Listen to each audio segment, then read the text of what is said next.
सबों कुछ यीशु। अगस्त महीने में 27 और 28 को दो महत्वपूर्ण संतों के पर्व मनाए जाते हैं। 27 को संत मोनिका का पर्व मनाया जाती है और 28 को संत अगस्तिन का। कलीसिया में ऐसे एक सौभाग्य हमारे लिए मिल गया है कि माता और पुत्र का पर्व एक साथ मनाने के लिए हमारे लिए अवसर मिला है। हमें मालूम है मोनिका आंसू बहाते हुए प्रार्थना किया अपने पति के लिए और अपने पुत्र के लिए, और उनकी आंसू फलहीन नहीं हुआ है क्योंकि ईश्वर ने अगस्तिन को संत के रूप में हमारे लिए प्रदान किया है। वो अगस्तिन संत बनने का एक ही कारण है, वो मोनिका का प्रार्थना है। मोनिका अपने बेटा के लिए प्रार्थना किया, उनकी प्रार्थना ईश्वर ने स्वीकार किया, इसलिए हमारे लिए संत अगस्तिन के रूप में कलीसिया में एक उदाहरण के रूप में ईश्वर ने प्रदान किया है। हमें मालूम है संत अगस्तिन बचपन से पवित्र जीवन नहीं जी रहे थे। बहुत सारे पाप उसके जीवन में उसने किए हैं, बहुत सारे पाप की बंधन में वो गिर गए थे और ईश्वर के विरुद्ध भी उसने बहुत सारे कार्य किए हैं।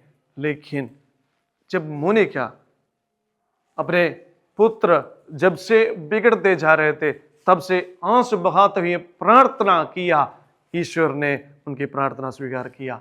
इसलिए कलीसिया हमें दो संत हमारे लिए मिल गया, एक माँ के रूप में और दूसरा पुत्र के रूप में।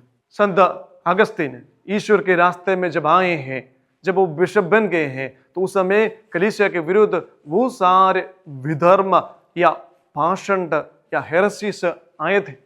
बहुत सारे लोग कलीसिया के विरुद्ध बुनबुनाने रहे, बहुत सारे लोग कलीसिया की शिक्षाओं को बारे में बुरा बुरा बोलने लगे।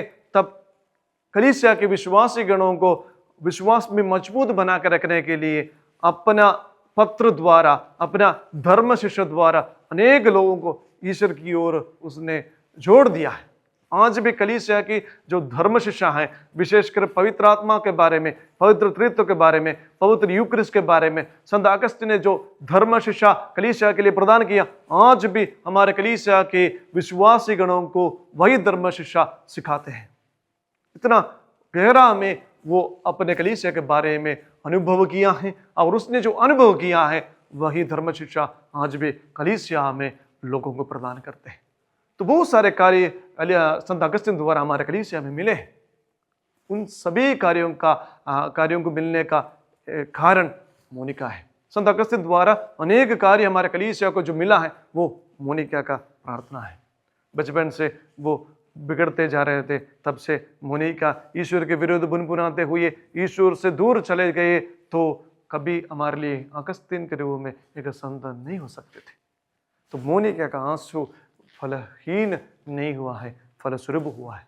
हमारे घर में भी ऐसे एक माँ होंगे जो हमारे लिए प्रार्थना करती है। हम सभी लोगों के परिवार में आंसू बहाते हुए प्रार्थना करने वाला एक माँ होंगी, और मेरे बातों को सुनने वाला हर एक माँ लोग, आप लोगों की आंसू ईश्वर ने अधूरा में नहीं ले जाएंगे। ईश्वर ने आपकी आंसुओं को पूरी तरह से शक्ति के रूप में, अनुग्रह के रूप में सब कुछ प्रदान करेंगे। तो इसलिए आंसू बहाने लोगों की आंसू पोंछने वाला सर्वशक्तिमान ईश्वर आप सभी लोगों को अनुग्रह देंगे। तो किसी भी बात के लिए हम प्रार्थना करते हैं, प्रभु हमारे लिए अनुग्रह प्रदान करेंगे। तो इसलिए संत मोनिका संत बनने के लिए वो कुछ भी नहीं किया, अपने बेटा को समर्पित किए हुए प्रार्थना किया, अपने पति को समर्पित करते हुए प्रार्थना किया, इसलिए वो संत बन गए। तो हमारे परिवार के मुसीबत, हमारे परिवार के पुत्र, हमारे परिवार के पति हमारे लिए एक अनुग्रह बन जाते हैं जब हम उनके लिए प्रार्थना करते हैं। वो हमारे लिए एक संत बनने का अनुग्रह बन जाते हैं जब हम उनके लिए प्रार्थना कर। हमारे प्रार्थना में शायद देरी होंगे, लेकिन हम जागते रहते हुए, हम मन लगाते हुए जब प्रार्थना करेंगे, हमारे प्रार्थना कभी अधूरा नहीं होंगे। संत मोनिका हमारे लिए एक उदाहरण है, इसलिए हम भी प्रार्थना करेंगे। जिस मतलब के लिए हम प्रार्थना करते हुए आ रहे हैं, हमारे मतलब को ईश्वर पूरा करेंगे। आंसू बहाते हुए प्रार्थना कीजिए, प्रभु आपकी आंसुओं को पोंछेंगे, आपकी आंसुओं को खुशी की ओर मिटा देंगे। हम प्रार्थना करेंगे और आज की इस दिन के में विशेषकर संत मोनिका और संत अगस्तिन का पर्व का सारे शुभकामनाएं मैं अदा करता हूँ। आपके परिवार के लिए भी संत मोनिका और संत अगस्तिन का मध्यस्थ मांगते हुए प्रार्थना भी करता हूँ। पिता, पुत्र और पवित्र आत्मा के नाम पर, आमीन।